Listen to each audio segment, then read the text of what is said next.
नमस्कार। खबरों के इस बुलेटिन च तुहाडा स्वागत है। मैं हाँ स्वरनजीत सिंह। पहला पेश ने चोण दीआं खबरां। प्रधानमंत्री नरेंद्र मोदी ने देश के ਵੱਖ-ਵੱਖ हिस्सों में मैडिकल ऑक्सीजन की सप्लाई यकीनी बनाने लिए एक व्यापक समीक्षा मीटिंग की।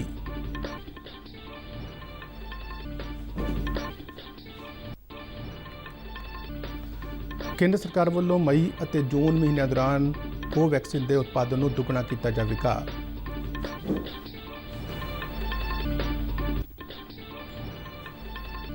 चोण कमिशन ने कोविड नियमों की सख्ती नाल पालना संबंधी सारिया सियासी पार्टियां और उम्मीदवारों लिए हदायतां जारी कीतियां।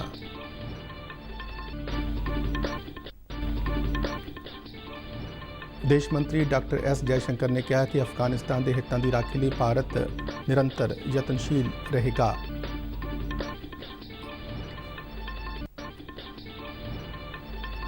इंडो जापान निवेश सम्मेलन दौरान कैप्टन अमरिंदर सिंह ने कहा कि पंजाब व्यापार और कारोबार लिए सब तो सुरक्षित ठिकाना है।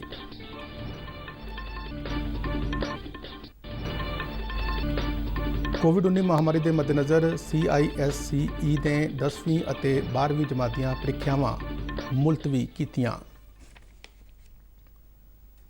ते हुण खबरां विस्तार नाल। देश के कई हिस्सों में हस्पतालों में ऑक्सीजन की कमी दी रिपोर्टों दरमियान प्रधानमंत्री नरेंद्र मोदी ने देश के ਵੱਖ-ਵੱਖ हिस्सों में मैडिकल ऑक्सीजन की सप्लाई यकीनी बनाने लिए एक व्यापक समीक्षा मीटिंग की। इस मीटिंग में सेहत मंत्राला, सनत और अंदरूनी व्यापार प्रमोशन विभाग, स्टील विभाग और सड़क सुरक्षा विभाग तो मौजूदा समय देश में ऑक्सीजन की उपलब्धता और स्थिति का जायजा लिया गया। प्रधानमंत्री ने सारे ही सरोकारियों ਵੱਖ-ਵੱਖ मंत्रालयों और सूबा सरकारों नाल तालमेल नूं यकीनी बनाने लिए आख्या तां जो ऑक्सीजन की लोड़ींदी सप्लाई मुहैया करवाई जा सके। प्रधानमंत्री ने इस समय ऑक्सीजन की सप्लाई की स्थिति की भी विस्तारित समीक्षा की। इस तो इलावा कोविड-19 नाल ज़्यादा प्रभावित 12 सूबों में आने वाले 15 दिनों में ऑक्सीजन की संभावित वरतों का भी जायजा लिया।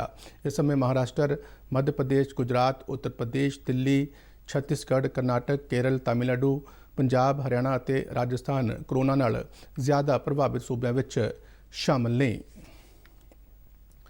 केंद्रीय सेहत मंत्री डॉक्टर हर्षवर्धन ने दिल्ली में लगातार वध रहे कोरोना मामले के मद्देनज़र एम्स हस्पताल जाके कोविड-19 के इलाज के प्रबंधों का जायजा लिया।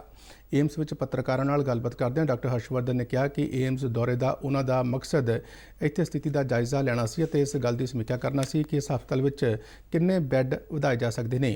उन्होंने दस्सिया कि इस समय एम्स में कोविड मरीजों के इलाज लिए 266 बैड ने 253 बैडों पर मरीज ने। डॉक्टर हर्षवर्धन ने दस्सिया कि एम्स के ट्रॉमा सेंटर में 70 होर बैड लगाए जाएंगे।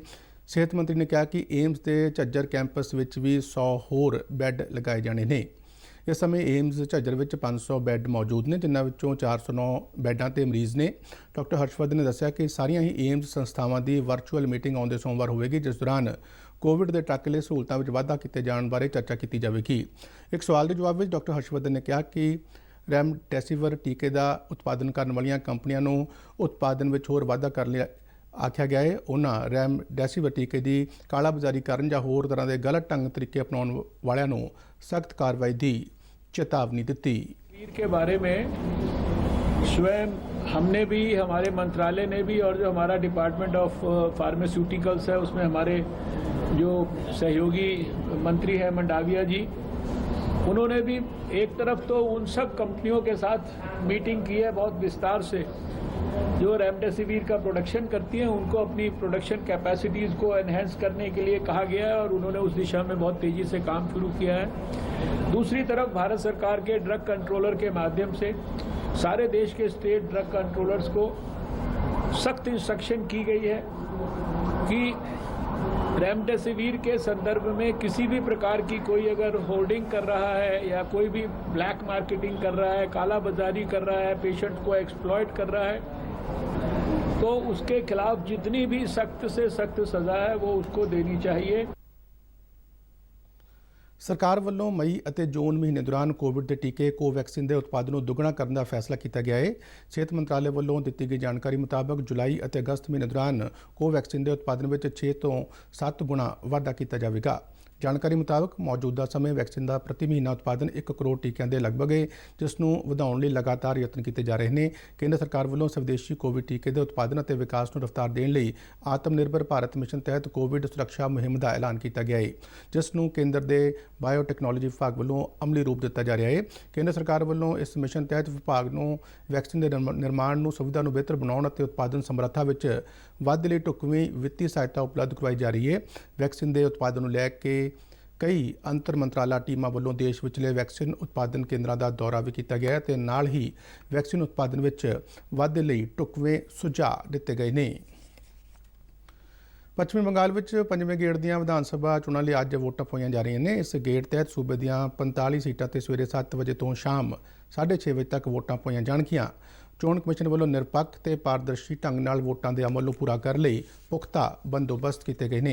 ਇਸ ਗੇੜ ਤਹਿਤ ਚੋਣਾਂ ਲਈ ਕੇਂਦਰੀ ਪੁਲਿਸ ਬਲਾਂ ਦੀਆਂ 853 ਕੰਪਨੀਆਂ ਤੈਨਾਤ ਕੀਤੀਆਂ ਗਈਆਂ ਨੇ। ਕੋਵਿਡ-19 ਮਹਾਮਾਰੀ ਦੇ ਮੱਦੇਨਜ਼ਰ ਚੋਣ ਕਮਿਸ਼ਨ ਨੇ ਪੋਲਿੰਗ ਸਟੇਸ਼ਨ ਤੇ 1500 ਵੋਟਰਾਂ ਦੀ ਬਜਾਏ ਵੱਧ ਤੋਂ ਵੱਧ 1000 ਵੋਟਰਾਂ ਦੀ ਹੱਦ ਨੂੰ ਸੀਮਿਤ ਕੀਤਾ ਹੈ। ਇਸ ਤੋਂ ਇਲਾਵਾ ਕੋਵਿਡ-19 ਦੇ ਪੋਜ਼ਿਟਿਵ ਕੇਸਾਂ ਤੇ ਸ਼ੱਕੀ ਮਾਮਲਿਆਂ ਵਿੱਚ ਅਧਿਕਾਰਤ ਅਥਾਰਟੀ ਵੱਲੋਂ ਪ੍ਰਮਾਣਿਤ ਕੀਤੇ ਜਾਣ ਵਾਲਿਆਂ ਨੂੰ ਪੋਸਟਲ ਬੈਲਟ ਸੁਵਿਧਾ ਪ੍ਰਦਾਨ ਕੀਤੀ ਗਈ ਹੈ। ਪੱਛਮੀ ਬੰਗਾਲ ਤੋਂ ਇਲਾਵਾ ਆਂਧਰ ਪ੍ਰਦੇਸ਼ ਅਤੇ ਕਰਨਾਟਕ ਦੀਆਂ 2 ਲੋਕ ਸਭਾ ਸੀਟਾਂ ਤੇ 9 ਸੂਬਿਆਂ ਦੀਆਂ 12 ਵਿਧਾਨ ਸਭਾ ਸੀਟਾਂ ਤੇ ਵੀ ਜ਼ਿਮਨੀ ਚੋਣਾਂ ਕਰਵਾਈਆਂ ਜਾ ਰਹੀਆਂ ਨੇ।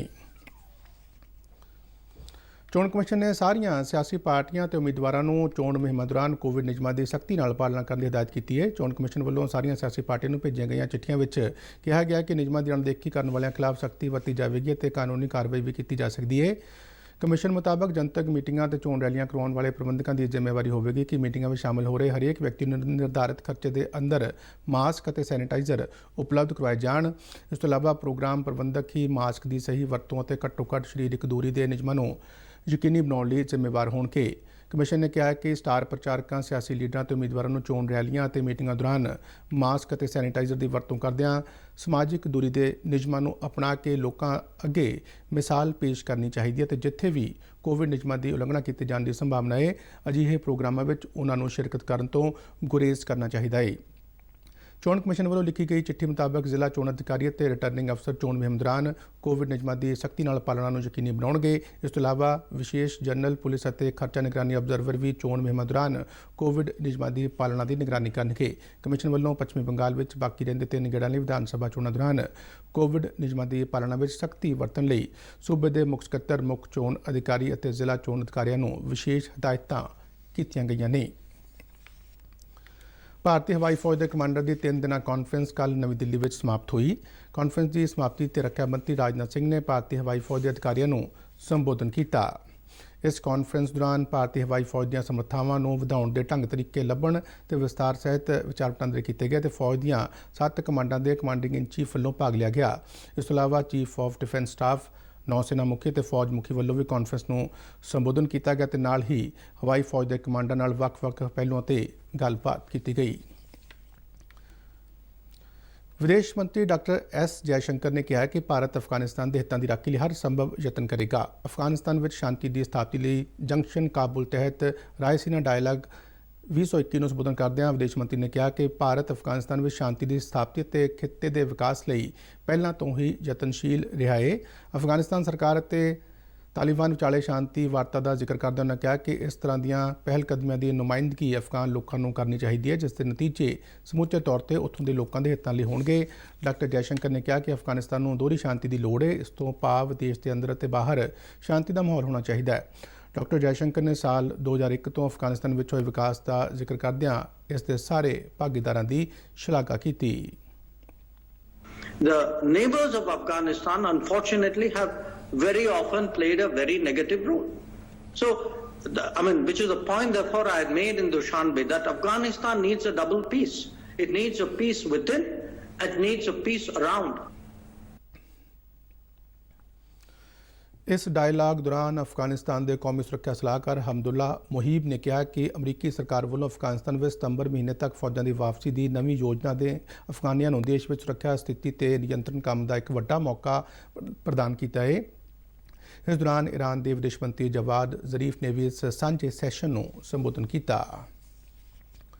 ਮੁੱਖ ਮੰਤਰੀ ਕੈਪਟਨ ਅਮਰਿੰਦਰ ਸਿੰਘ ਨੇ ਕਿਹਾ ਕਿ ਪੰਜਾਬ ਵਪਾਰ ਅਤੇ ਕਾਰੋਬਾਰ ਲਈ ਸਭ ਤੋਂ ਸੁਰੱਖਿਅਤ ਸੂਬਾ ਹੈ। ਇੰਡੋ ਜਾਪਾਨ ਨਿਵੇਸ਼ ਸੰਮੇਲਨ ਨੂੰ ਵਰਚੁਅਲ ਮਾਧਿਅਮ ਰਾਹੀਂ ਸੰਬੋਧਨ ਕਰਦਿਆਂ ਮੁੱਖ ਮੰਤਰੀ ਨੇ ਕਿਹਾ ਕਿ ਸੂਬੇ ਵਿੱਚ ਬੀਤੇ 30 ਵਰ੍ਹਿਆਂ ਤੋਂ ਨਾ ਕੋਈ ਲਾਕਆਊਟ ਅਤੇ ਨਾ ਹੀ ਕੋਈ ਹੜਤਾਲ ਹੋਈ ਹੈ। ਉਨ੍ਹਾਂ ਕਿਹਾ ਕਿ ਸੂਬੇ ਵਿੱਚ ਜਾਪਾਨੀ ਕੰਪਨੀਆਂ ਨੂੰ ਢੁਕਵੇਂ ਸਾਧਨ ਮੁਹੱਈਆ ਕਰਵਾਏ ਜਾਣਗੇ। ਮੁੱਖ ਮੰਤਰੀ ਨੇ ਪੰਜਾਬ ਵਿੱਚ ਛੋਟਾ ਜਾਪਾਨ ਬਣਾਉਣ ਦੀ ਸੋਚ ਦਾ ਪ੍ਰਗਟਾਵਾ ਕਰਦਿਆਂ ਕਿਹਾ ਕਿ ਸੂਬੇ ਵਿੱਚ ਮੌਜੂਦਾ ਸਮੇਂ ਵਪਾਰਕ ਗਤੀਵਿਧੀਆਂ ਚਲਾ ਰਹੀਆਂ 100 ਤੋਂ ਵੱਧ ਜਾਪਾਨੀ ਕੰਪਨੀਆਂ ਨਾਲ ਸਹਿਯੋਗ ਨੂੰ ਹੋਰ ਅੱਗੇ ਵਧਾਇਆ ਜਾਵੇਗਾ। ਉਨ੍ਹਾਂ ਜਾਪਾਨੀ ਕੰਪਨੀਆਂ ਨੂੰ ਖੇਤੀਬਾੜੀ, food processing, textile, engineering, pharma ਅਤੇ ਮੈਡੀਕਲ ਉਪਕਰਨ ਅਤੇ ਹੁਨਰ ਵਿਕਾਸ ਦੇ ਖੇਤਰਾਂ ਵਿੱਚ ਭਾਈਵਾਲੀ ਕਰਨ ਦਾ ਸੱਦਾ ਦਿੱਤਾ। ਮੁੱਖ ਮੰਤਰੀ ਨੇ ਦੱਸਿਆ ਕਿ ਸੂਬੇ ਵਿੱਚ ਜਾਪਾਨੀ ਸਨਅਤੀ ਟਾਊਨਸ਼ਿਪ ਦੇ ਵਿਕਾਸ ਲਈ ਰਾਜਪੁਰਾ ਨੇੜੇ 1000 ਏਕੜ ਜ਼ਮੀਨ ਵੀ ਮੁਹੱਈਆ ਕਰਵਾਈ ਜਾਵੇਗੀ। ਜਾਪਾਨ ਵਿੱਚ ਭਾਰਤੀ ਰਾਜਦੂਤ ਸੰਜੇ ਵਰਮਾ ਨੇ ਭਾਰਤ ਅਤੇ ਖਾਸ ਕਰ ਪੰਜਾਬ ਵਿੱਚ ਸੰਭਾਵਨਾਵਾਂ ਲੱਭਣ ਲਈ ਜਾਪਾਨੀ ਕੰਪਨੀਆਂ ਦਾ ਸਵਾਗਤ ਕੀਤਾ। ਇਨਵੈਸਟ ਪੰਜਾਬ ਦੇ ਜਾਪਾਨ ਡੈਸਕ ਵੱਲੋਂ ਸੂਬੇ ਵਿੱਚ ਨਿਵੇਸ਼ ਦੇ ਮੌਕੇ ਲੱਭਣ ਲਈ ਭਾਰਤ ਜਾਪਾਨ ਨਿਵੇਸ਼ ਸੰਮੇਲਨ ਕਰਵਾਇਆ ਗਿਆ ਸੀ। ਪੰਜਾਬ ਦੇ ਮੁੱਖ ਮੰਤਰੀ ਕੈਪਟਨ ਅਮਰਿੰਦਰ ਸਿੰਘ ਦੇ ਹੁਕਮਾਂ ਤੇ ਵਿੱਤ ਵਿਭਾਗ ਨੇ ਆੜ੍ਹਤੀਆਂ ਦੀ 151 ਕਰੋੜ 45 ਲੱਖ ਰੁਪਏ ਦੀ ਬਕਾਇਆ ਰਾਸ਼ੀ ਜਾਰੀ ਕਰ ਦਿੱਤੀ ਹੈ। ਇਹ ਜਾਣਕਾਰੀ ਦਿੰਦਿਆਂ ਮੁੱਖ ਮੰਤਰੀ ਦਫ਼ਤਰ ਦੇ ਇੱਕ ਬੁਲਾਰੇ ਨੇ ਚੰਡੀਗੜ੍ਹ ਵਿੱਚ ਦੱਸਿਆ ਕਿ ਭਾਰਤੀ ਖੁਰਾਕ ਨਿਗਮ FCI ਨੇ 5000 ਦੇ ਕਰੀਬ ਆੜ੍ਹਤੀਆਂ ਨੂੰ ਇਸ ਬਕਾਏ ਦੀ ਅਦਾਇਗੀ ਕਰਨੀ ਸੀ, ਪਰ ਉਸ ਵੱਲੋਂ ਦੇਰੀ ਕੀਤੇ ਜਾਣ ਕਰਕੇ ਸੂਬਾ ਸਰਕਾਰ ਨੇ ਆਪਣੇ ਖਜ਼ਾਨੇ 'ਚੋਂ ਇਹਨਾਂ ਆੜ੍ਹਤੀਆਂ ਨੂੰ ਰਾਸ਼ੀ ਜਾਰੀ ਕਰ ਦਿੱਤੀ ਤਾਂ ਜੋ ਹਾੜੀ ਮੰਡੀਕਰਨ ਦੇ ਚੱਲ ਰਹੇ ਸੀਜ਼ਨ ਦੌਰਾਨ ਕਣਕ ਦੀ ਨਿਰਵਿਘਨ ਖਰੀਦ ਯਕੀਨੀ ਬਣਾਈ ਜਾ ਸਕੇ। ਦੱਸਣਯੋਗ ਹੈ ਕਿ ਕਣਕ ਦੀ ਖਰੀਦ ਸ਼ੁਰੂ ਹੋਣ ਤੋਂ ਪਹਿਲਾਂ ਆੜ੍ਹਤੀਆਂ ਨੇ ਮੁੱਖ ਮੰਤਰੀ ਅੱਗੇ ਅਪੀਲ ਕੀਤੀ ਸੀ ਕਿ ਉਹਨਾਂ ਦੇ ਬਕਾਏ ਦਾ ਤੁਰੰਤ ਭੁਗਤਾਨ ਕੀਤਾ ਜਾਵੇ, ਜਿਸ ਉੱਤੇ ਕੈਪਟਨ ਅਮਰਿੰਦਰ ਸਿੰਘ ਨੇ ਵਿੱਤ ਵਿਭਾਗ ਨੂੰ FCI ਦੀ ਅਦਾਇਗੀ ਦੀ ਉਡੀਕ ਕੀਤੇ ਬਿਨਾਂ ਇਹ ਬਕਾਇਆ ਰਕਮ ਤੁਰੰਤ ਜਾਰੀ ਕਰਨ ਦੇ ਹੁਕਮ ਦਿੱਤੇ ਸਨ। ਇਸ ਤੋਂ ਬਾਅਦ ਖੁਰਾਕ ਤੇ ਸਿਵਲ ਸਪਲਾਈ ਮੰਤਰੀ ਭਾਰਤ ਭੂਸ਼ਣ ਆਸ਼ੂ ਨੇ ਮਾਮਲੇ ਦੀ ਪੈਰਵੀ ਕੀਤੀ, ਜਿਸ ਨਾਲ ਆੜ੍ਹਤੀਆਂ ਦੇ ਬਕਾਏ ਦਾ ਨਿਪਟਾਰਾ ਹੋ ਗਿਆ। ਵਿੱਤ ਵਿਭਾਗ ਨੇ 151 ਕਰੋੜ 45 ਲੱਖ ਰੁਪਏ ਦੀ ਰਾਸ਼ੀ ਇਸ ਸ਼ਰਤ ਉੱਤੇ ਜਾਰੀ ਕੀਤੀ ਹੈ। ਖੁਰਾਕ ਤੇ ਸਿਵਲ ਸਪਲਾਈ ਵਿਭਾਗ ਕਣਕ ਦੀ ਖਰੀਦ ਤੋਂ ਬਾਅਦ ਜਦੋਂ ਵੀ FCI ਤੋਂ ਇਹ ਰਾਸ਼ੀ ਵਾਪਸ ਆਉਂਦੀ ਹੈ ਤਾਂ ਉਸ ਰਕਮ ਨੂੰ ਸੂਬੇ ਦੇ ਖਜ਼ਾਨੇ ਵਿੱਚ ਜਮ੍ਹਾਂ ਕਰਾਉਣਾ ਯਕੀਨੀ ਬਣਾਏਗਾ। ਜ਼ਿਕਰਯੋਗ ਹੈ ਕਿ 5000 ਦੇ ਕਰੀਬ ਆੜ੍ਹਤੀਆਂ ਨੇ ਸਾਉਣੀ ਮੰਡੀਕਰਨ ਸੀਜ਼ਨ 2019-20 ਦੌਰਾਨ ਜਨਤਕ ਵਿੱਤੀ ਪ੍ਰਬੰਧ ਪ੍ਰਣਾਲੀ PFMS ਦੀ ਪਾਲਣਾ ਨਹੀਂ ਕੀਤੀ, ਜਿਸ ਕਰਕੇ FCI ਨੇ ਇਹਨਾਂ ਆੜ੍ਹਤੀਆਂ ਦੀ ਕਮਿਸ਼ਨ ਰਾਸ਼ੀ ਜੋ 151 ਕਰੋੜ 45 ਲੱਖ ਬਣਦੀ ਸੀ ਰੋਕੀ ਹੋਈ ਹੈ। ਦੇਸ਼ ਵਿੱਚ ਕੋਵਿਡ-19 ਦੀ ਸਥਿਤੀ ਦੇ ਮੱਦੇਨਜ਼ਰ ਭਾਰਤੀ ਸਕੂਲ ਸਰਟੀਫਿਕੇਟ ਪ੍ਰੀਖਿਆ ਵਾਲੀ ਪ੍ਰੀਸ਼ਦ ਨੇ 10ਵੀਂ ਅਤੇ 12ਵੀਂ ਜਮਾਤ ਦੀਆਂ ਪ੍ਰੀਖਿਆਵਾਂ ਨੂੰ ਮੁਲਤਵੀ ਕਰਨ ਦਾ ਫੈਸਲਾ ਕੀਤਾ ਹੈ। ਬੋਰਡ ਵੱਲੋਂ ਦਿੱਤੀ ਗਈ ਜਾਣਕਾਰੀ ਮੁਤਾਬਕ ICSE ਲਈ 10ਵੀਂ ਅਤੇ ISE ਲਈ 12ਵੀਂ ਜਮਾਤ ਦੀਆਂ ਪ੍ਰੀਖਿਆਵਾਂ ਮੁਲਤਵੀ ਕੀਤੀਆਂ ਗਈਆਂ ਨੇ।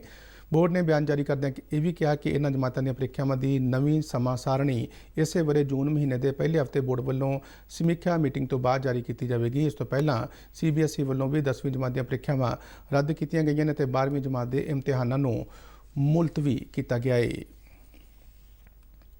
ਬਰਤਾਨੀਆ ਸਰਕਾਰ ਨੇ ਭਗੌੜੇ ਹੀਰਾ ਕਾਰੋਬਾਰੀ ਨੀਰਵ ਮੋਦੀ ਨੂੰ ਭਾਰਤ ਹਵਾਲੇ ਕਰਨ ਨੂੰ ਮਨਜ਼ੂਰੀ ਦੇ ਦਿੱਤੀ ਹੈ। ਬਰਤਾਨੀਆ ਦੇ ਗ੍ਰਹਿ ਮੰਤਰਾਲੇ ਵੱਲੋਂ ਦਿੱਤੀ ਗਈ ਇਸ ਪ੍ਰਵਾਨਗੀ ਦੀ CBI ਦੇ ਅਧਿਕਾਰੀਆਂ ਵੱਲੋਂ ਪੁਸ਼ਟੀ ਕੀਤੀ ਗਈ ਹੈ। CBI ਮੁਤਾਬਕ ਫਰਵਰੀ ਮਹੀਨੇ ਦੌਰਾਨ ਬਰਤਾਨੀਆ ਦੀ ਇੱਕ ਅਦਾਲਤ ਨੇ ਬੈਂਕ ਘੁਟਾਲੇ ਸੰਬੰਧੀ ਕੇਸ ਵਿੱਚ ਨੀਰਵ ਮੋਦੀ ਨੂੰ ਭਾਰਤ ਦੇ ਸਪੁਰਦ ਕਰਨ ਦਾ ਫੈਸਲਾ ਸੁਣਾਇਆ ਗਿਆ ਸੀ। ਅਦਾਲਤ ਨੇ ਆਪਣੇ ਫੈਸਲੇ ਵਿੱਚ ਕਿਹਾ ਸੀ ਕਿ ਨੀਰਵ ਮੋਦੀ ਵੱਲੋਂ ਕੇਸ ਨਾਲ ਸੰਬੰਧਿਤ ਸਬੂਤਾਂ ਨੂੰ ਨਸ਼ਟ ਕਰਨ ਦੀ ਕੋਸ਼ਿਸ਼ ਕੀਤੀ ਗਈ ਹੈ, ਜਿਸ ਲਈ ਭਾਰਤ ਨੂੰ ਨੀਰਵ ਮੋਦੀ ਦੀ ਹਵਾਲਗੀ ਦੇਣੀ ਚਾਹੀਦੀ ਹੈ। ਬਰਤਾਨੀਆ ਦੀ ਅਦਾਲਤ ਨੇ ਕੇਸ ਦੀ ਮੁੱਢਲੀ ਸਥਿਤੀ ਅਤੇ ਸਬੂਤਾਂ ਦੇ ਆਧਾਰ ਤੇ ਘੁਟਾਲੇ ਸੰਬੰਧੀ ਕੇਸ ਵਿੱਚ ਸੁਣਵਾਈ ਵਿੱਚ ਸ਼ਾਮਲ ਹੋਣ ਲਈ ਨੀਰਵ ਮੋਦੀ ਨੂੰ ਭਾਰਤ ਹਵਾਲੇ ਕਰਨ ਦਾ ਫੈਸਲਾ ਸੁਣਾਇਆ ਗਿਆ। ਹੀਰਾ ਕਾਰੋਬਾਰੀ ਨੀਰਵ ਮੋਦੀ ਕੁਝ ਸਾਲ ਪਹਿਲਾਂ ਹਜ਼ਾਰਾਂ ਕਰੋੜ ਰੁਪਏ ਦੇ ਬੈਂਕ ਘੁਟਾਲੇ ਵਿੱਚ ਸ਼ਾਮਲ ਪਾਇਆ ਗਿਆ ਸੀ, ਜਿਸ ਤੋਂ ਬਾਅਦ ਉਹ ਦੇਸ਼ ਵਿੱਚੋਂ ਰਫੂ ਚੱਕਰ ਹੋ ਗਿਆ। DD ਪੰਜਾਬੀ ਦੇ ਖਬਰਾਂ ਦੇ ਬੁਲੇਟਿਨ ਸਾਡੇ ਦਰਸ਼ਕ YouTube channel RNU DDK Jalandhar ਤੇ ਵੀ ਦੇਖ ਸਕਦੇ ਨੇ ਅਤੇ ਬੁਲੇਟਿਨ RNU ਜਲੰਧਰ ਦੇ ਟਵਿੱਟਰ ਹੈਂਡਲ ਅਤੇ Facebook ਪੇਜ ਤੇ ਉਪਲਬਧ ਨੇ। ਬੁਲੇਟਿਨ ਦੇ ਅਖੀਰ ਵਿੱਚ ਚੋਣਵੀਆਂ ਖਬਰਾਂ ਇੱਕ ਵਾਰ ਫਿਰ ਤੋਂ।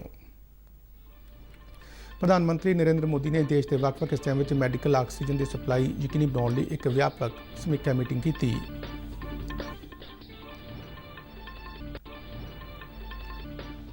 ਕੇਂਦਰ ਸਰਕਾਰ ਵੱਲੋਂ ਮਈ ਅਤੇ ਜੂਨ ਮਹੀਨੇ ਦੌਰਾਨ ਕੋਵੈਕਸਿਨ ਦੇ ਉਤਪਾਦਨ ਨੂੰ ਦੁੱਗਣਾ ਕੀਤਾ ਜਾਵੇਗਾ।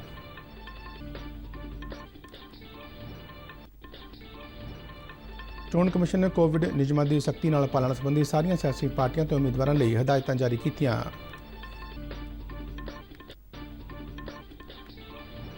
ਵਿਦੇਸ਼ ਮੰਤਰੀ ਡਾਕਟਰ S ਜੈਸ਼ੰਕਰ ਨੇ ਕਿਹਾ ਕਿ ਅਫਗਾਨਿਸਤਾਨ ਦੇ ਹਿੱਤਾਂ ਦੀ ਰਾਖੀ ਲਈ ਭਾਰਤ ਨਿਰੰਤਰ ਯਤਨਸ਼ੀਲ ਰਹੇਗਾ।